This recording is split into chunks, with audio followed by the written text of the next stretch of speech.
everybody, happy Saturday. My name is Amy McNew and I am a certified nutritionist, and I'm going to be spending a little bit of time with you talking about sugar-free living. Before I get into that though, I'm going to give you guys a chance to get on the video, and if you can hear me okay, would you please leave me some thumbs up or some hearts so that I know you can hear me just fine. In the meantime, I'm going to just tell you a little bit about myself. Like I said, I'm a certified nutritionist, and I specialize in women's health, digestion, hormone balancing, and fertility. I am actually one of the bloggers and nutritionists with PaleoPlan. Thanks for the thumbs up, guys. And so over at PaleoPlan, we have a meal planning service that covers the beginning and intermediate and expert levels of paleo. I also am the creator and designer of the D21, which is one of PaleoPlan's new programs, and it's basically a 21-day detox where I coach you through it. So that was a project that we just did in January, and we actually are going to be launching another one in April, and I'm super excited about it. In my personal life, like I said, I am a nutritionist, and that completely goes into my passion and my hobbies too. I love creating recipes, and I actually am the author of the Everything Guide to Hashimoto's Thyroiditis, which just came out last fall, and it has 200 paleo recipes in it, and basically covers the ins and outs of autoimmune disease and lifestyle. And hey, Jackie and Susan, thanks you guys for commenting. It's great to be here with you. So my passion is with nutrition and wellness, and I got into it personally because I have a lot of autoimmune disorders, and in my early 20s, I basically spent my time wondering if I was dying from a rare disease. I was overweight, and I basically had no passion for life. When I finally found food and ate my way back to health, I feel like I got my life back, and that's how I got into nutrition. And now I get to spend my days helping people with health problems and autoimmune disorders and fertility problems, and it's just like the best thing ever to be able to live my passion and to help people get through things that I've been through myself. I am a mom. I have a 1-year-old, and it's a very exciting thing for me to be able to say that because it took several miscarriages before I was able to actually become a mom. So I know what it's like to walk through very hard health problems and to feel like there's no hope. But I definitely am here to tell you that there is definitely hope for recovery and remission and finding health and joy and vibrance in life. Today I'm going to talk to you about sugar-free living, which a lot of people don't really love to hear that. We all love our sugar. We really love sweets and tasty things, and I am a sugar addict, which is why when I got into nutrition and realizing how much food actually plays into our health, our gut health, and our overall wellness, I realized that sugar was the thing that was holding me back from being able to actually live a healthy and fulfilled life. So I've been paleo for more than a decade now, and basically if you're not familiar with paleo is a grain-free, dairy-free diet, and there's more specifics to that, but that's the basic food groups that we eliminate. And when I eliminated those things, I lost a bunch of weight in a short amount of time. I did not realize how inflamed I was and how messed up my gut was. So going paleo initially was amazing for me. When I wanted to take my health another step further, I ditched all the sugars.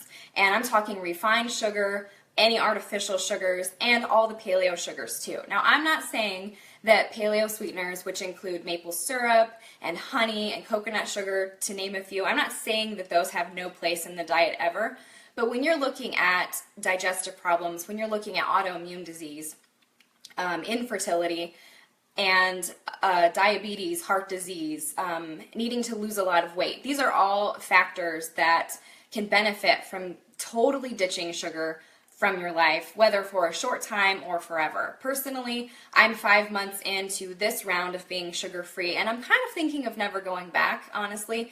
I've had long stretches where I've had no sugar in my diet, and then, I end up eating some over my birthday or over the holidays, and then before I know it, I'm back to eating tons of paleo desserts, so they're still paleo, but they still have sweets in them.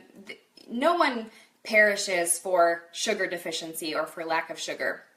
For people who struggle with leaky gut or other health problems, when you are drawn to sugar, it's robbing you, A, from eating other foods that would be better, and B, it can actually worsen gut problems, which can make malabsorption happen, can make leaky gut worse, and so you're actually getting even less nutrients. So I'm not an all or nothing person, generally speaking, in a lot of areas of my life, but when it comes to sugar, I can't just have a little bit. I don't eat in moderation well, and I know a lot of people are the same. So I am completely sugar-free, but I want to explain and tell you that you can live a very fulfilled life when you're not having any sugar.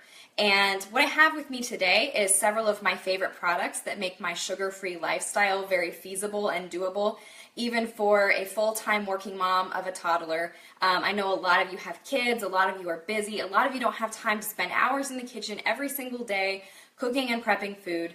So I want to share some tips with you that not only will help it keep it simple, but also keep in mind that just because you're getting rid of sugar doesn't mean you're going to eat a flavorless diet. I love food with lots of flavor, and I am not suffering at all. I'm, like I said, 5 months into this, and I'm honestly feeling better than I have in a very long time.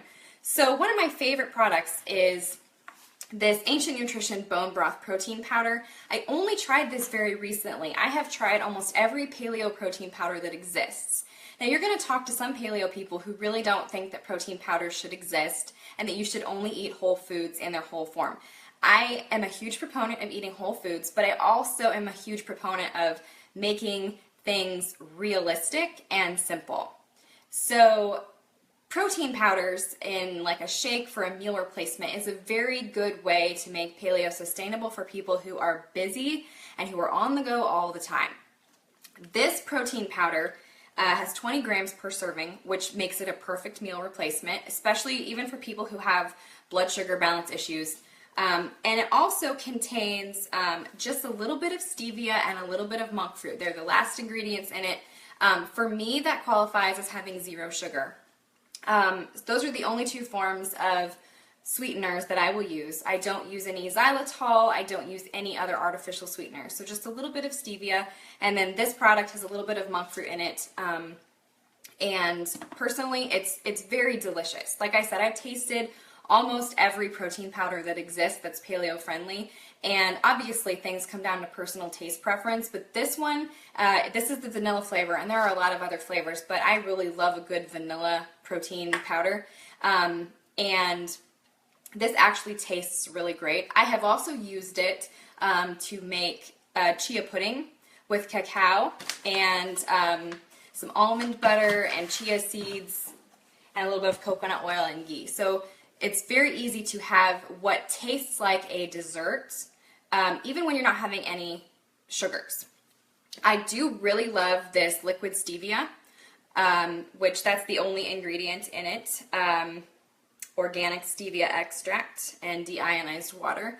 I will put like 4 drops of this in chia pudding or something similar. Sometimes I'll add a drop or 2 to a smoothie.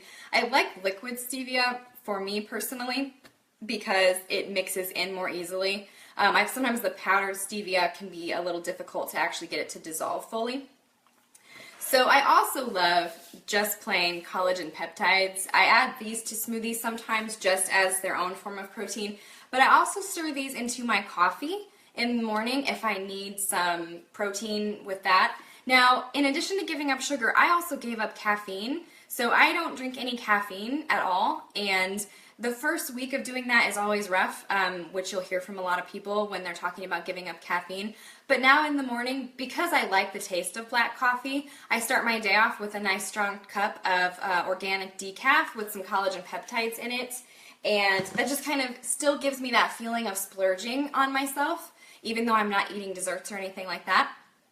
The other things you can do to kind of splurge when you're not having any sugar, I really like so I said, making smoothies. I like to add bananas to them, which some people will be avoiding bananas because they are higher in starch and sugar. So obviously you need to listen to what's best for your body. But I can digest bananas just fine, so I'll add a banana to my smoothie. I also really like this wild protein superfood mix, which I got from Thrive Market, and it has a green taste because obviously there's a lot of greens in it.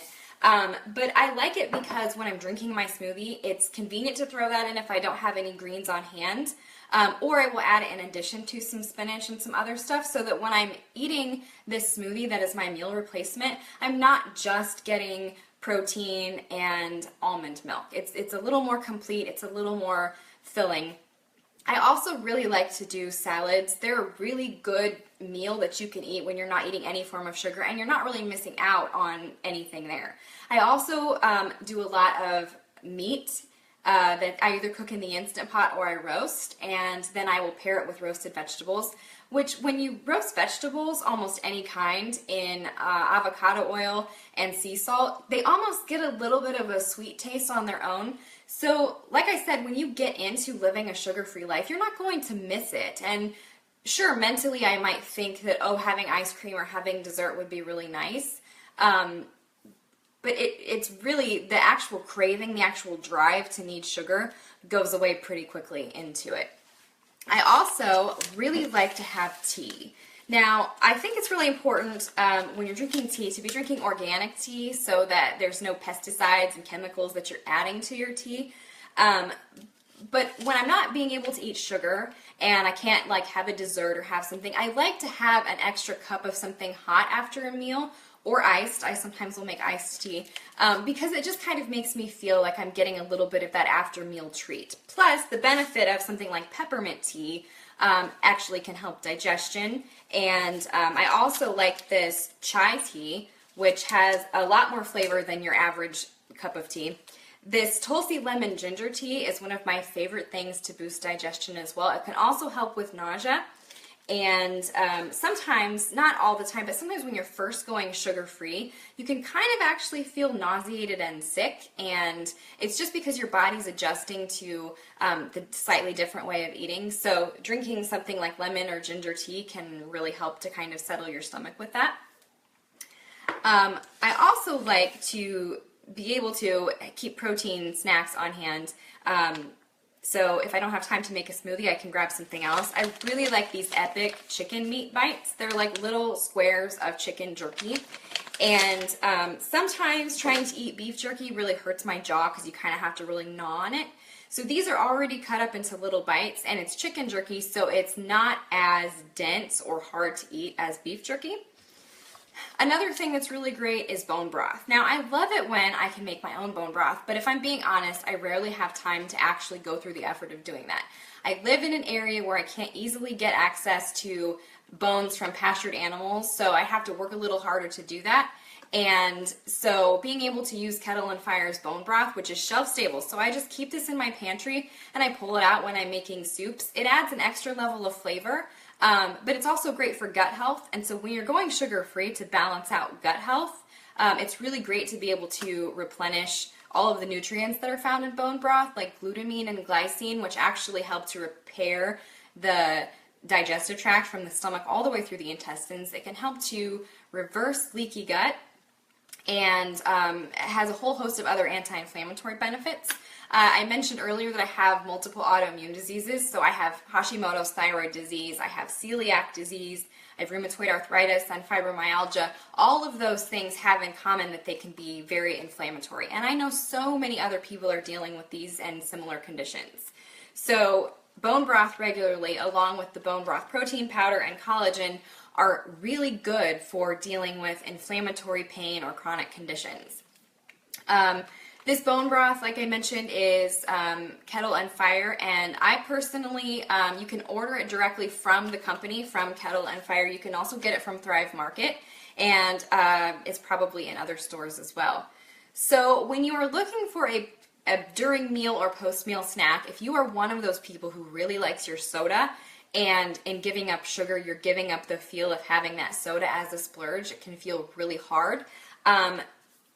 If you have not tried LaCroix yet, it is a really great product to be able to kind of ease you away from the transition of not having something carbonated, which can kind of feel a little bit like a dessert for many people.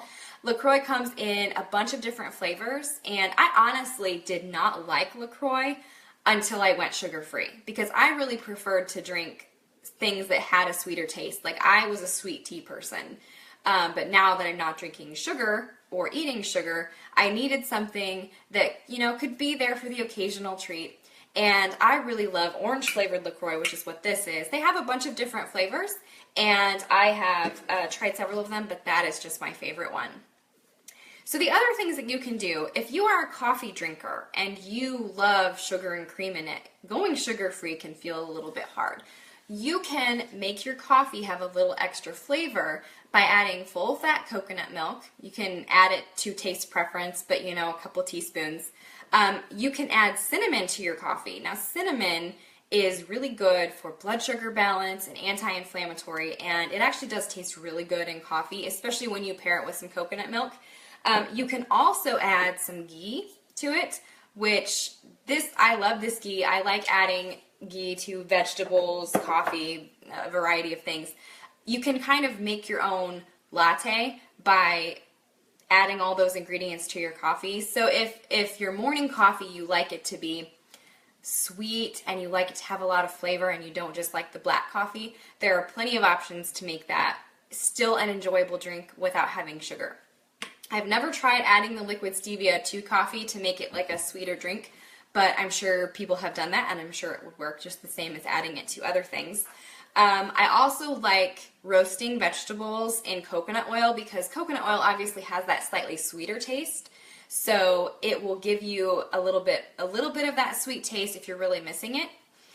Plus, coconut oil is antimicrobial, and it's just very nutritious on a lot of different things. And I also use it to take my makeup off and wash my face. I'm sure you've probably seen one of those many blog posts about all of the different uses of coconut oil. So the other thing I talked about is when you go sugar-free, you obviously start missing out on the sweeter palette of flavors. But it honestly, when you're a little bit away from sugar, it will give you a greater appreciation for other flavors. I like to do seasonings on roasted meats or vegetables, and one of my favorite things is these Spice Cave blends, which I also got from Thrive Market. They have really good flavor and they have no sugar in them. See, that's one thing that you come to realize when you go sugar-free, is that when you read labels, and it can be really disheartening, that there's like sugar in everything, even in a lot of spice blends. So you kind of start to feel like, well, if I go sugar-free, then I can't eat anything. But that's totally not true.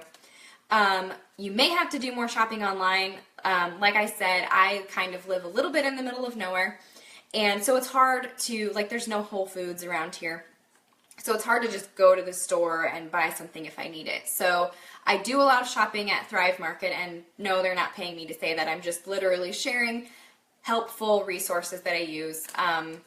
So I got these at Thrive, and I also do some online shopping at Vitacost and Amazon. I mean, Amazon's ubiquitous for everything.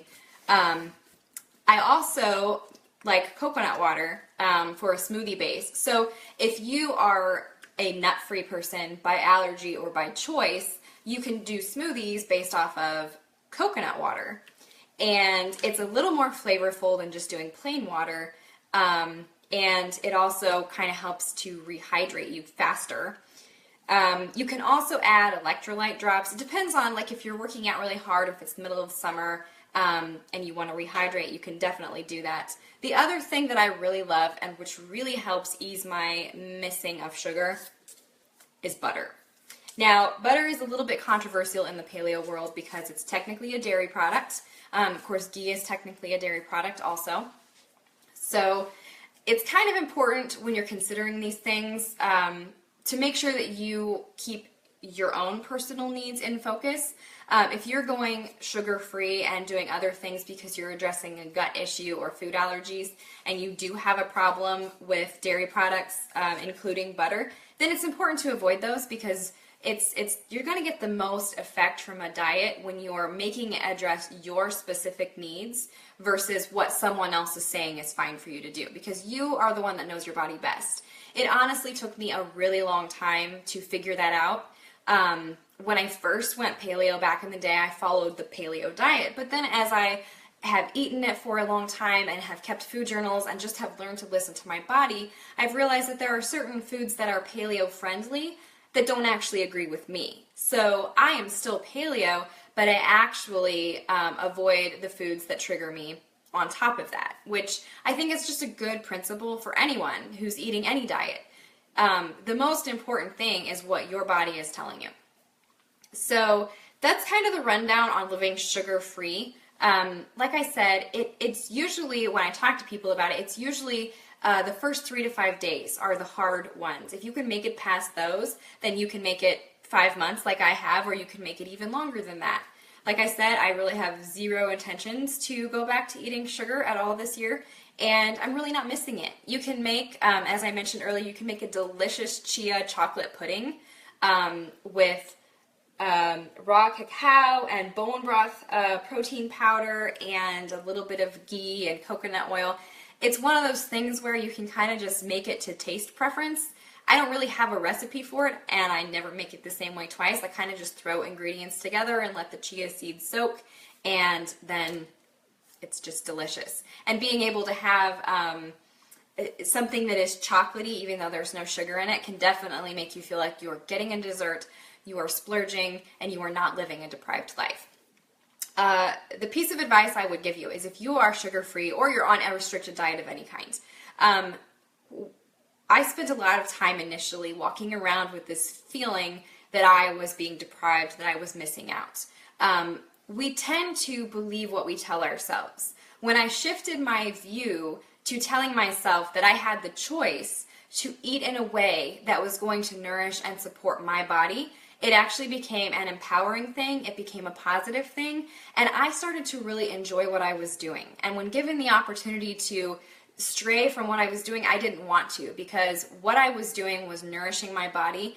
And when you've been sick, if you have been sick, like I was sick, I couldn't get out of bed, I had no quality of life, you realize that health is the greatest gift that can exist. Without health, you can't enjoy your families, you can't enjoy your work, you can't have passion for life. So when you have the ability to eat to support your health, you will realize that it actually is a blessing, and it is an empowering thing. It is not being a slave to a diet that's hard and restrictive.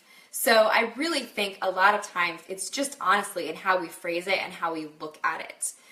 Anything is really possible when you are healthy. And I've learned that. I went from being a sick 21-year-old who couldn't get out of bed and had no passion for life to I am now 32. I am healthier than I've ever been. I have a husband and a son and an amazing job, and none of those things I would have had if I had given up and given in to my poor health. So it was a long journey, and a lot of times when you have health issues, it's not going to turn around overnight, but it's definitely worth it to fight for your health and to eat for your wellness. And I really do think that in a lot of cases, people notice amazing results when they give up sugar. And so, like I've shown you today, it doesn't have to be a horrible, awful thing. And you can actually be a happy person without sugar. I am honestly a very happy person without my sugar. And I just hope that if you've been kind of on the fence about going sugar-free, that maybe you'll be willing to give it a try. If you've never thought about going sugar-free, now you kind of have some food for thought on that. And the other thing that applies is if you are one of those people who can eat in moderation, then by all means enjoy the occasional paleo dessert. But there are people like me who cannot do the moderation thing. If I make paleo cinnamon rolls, I'm going to eat them until they're gone. I'm not going to just eat one a day.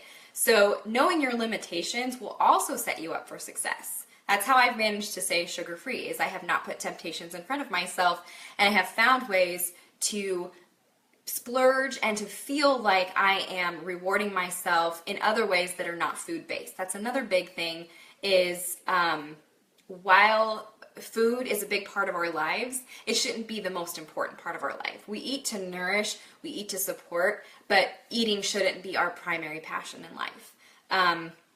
We have a question here about stevia being considered sugar. Some people would consider it sugar. For my purposes and what I'm using it for, because I use such tiny, tiny amounts of it, I don't consider it sugar, and I do use it very sparingly. Like I said, I use this liquid form of stevia, and I use at most like 4 to 6 drops in a recipe, and I probably only use it about 2 or 3 times a week. If you guys want to drop some questions in the comments, I'd be happy to spend a few minutes answering them. I think you've dropped some comments in there before, but they kind of scrolled past. So if you have any questions you'd like me to answer in the next few minutes, feel free to leave them, and I will answer a few. And then I'm going to be back several times over the next couple weeks talking about more health stuff. Again, my name is AIMEE McNew, and you can find me on the Paleo Plan blog, and you can also find me on the PaleoHacks blog. And as I also mentioned, my book came out last year, The Everything Guide to Hashimoto's Thyroiditis, which is all about paleo living, and it has recipes in it. So Marty said, how do you feel about kombucha? I think kombucha is great for people who can tolerate it. It really depends on where you are in your gut health. Some people have a lot of trouble digesting fermented products at all, but if you can tolerate them, then I think they're great. Someone wants me to relist the products that I shared. Sure, I will go back through them all one more time.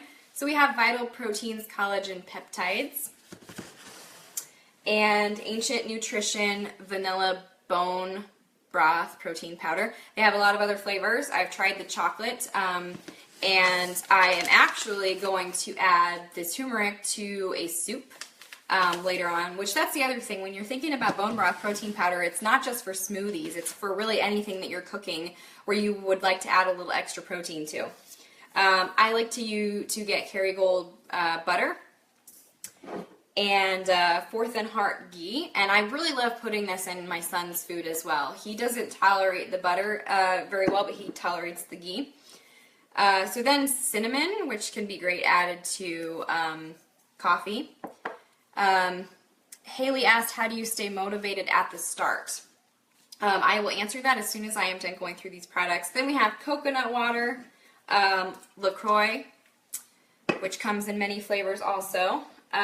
Then this is Now brand liquid stevia, raw cacao powder, coconut oil, and then these are Spice Cave brand spices, which I got from Thrive Market. They have a couple other ones. I just didn't grab them out of my cabinet. I really like them. As you can see, this one is pretty much empty because I use it on like a daily basis. Epic Chicken Bites. And then I really like the Yogi brand of tea. They're organic teas. So I have Chai Rooibos and Purely Peppermint. And then Organic India's Tulsi Lemon Ginger is really good for digestion and nausea. And then we have Essential Living Organic Wild Protein powder, and it's very dark green. I wasn't expecting it to be that dark green when I opened it, but it is, and it has a good taste to it. And then Kettle and Fire Bone Broth, which I keep cases of these in my pantry. I use them for making soup. I do sometimes sip it plain, but primarily I will add it to soups and stews, and sometimes cook vegetables in it too. So the last question, so one person asked if these products are expensive. I think that depends on what your overall grocery budget is. For the most part, getting stuff from Thrive or online makes them much more affordable usually than buying them in a specific store. And a lot of times these products will go on sale, so that can kind of help balance things out.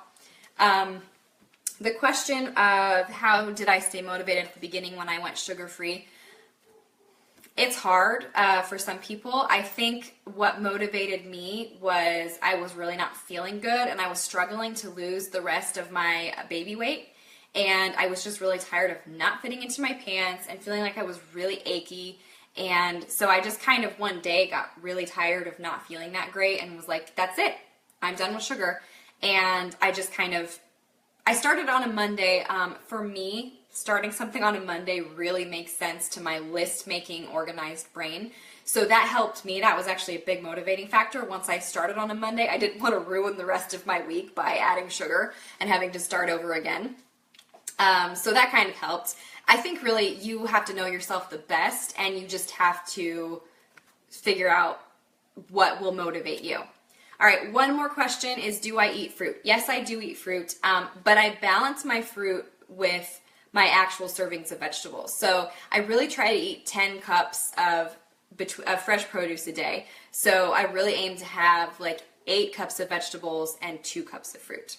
So it's been really great talking to you guys, and like I said, I'm going to be back here over the next couple of Saturdays talking about various different topics. Thanks for hanging out with me, and I hope you guys have a wonderful weekend.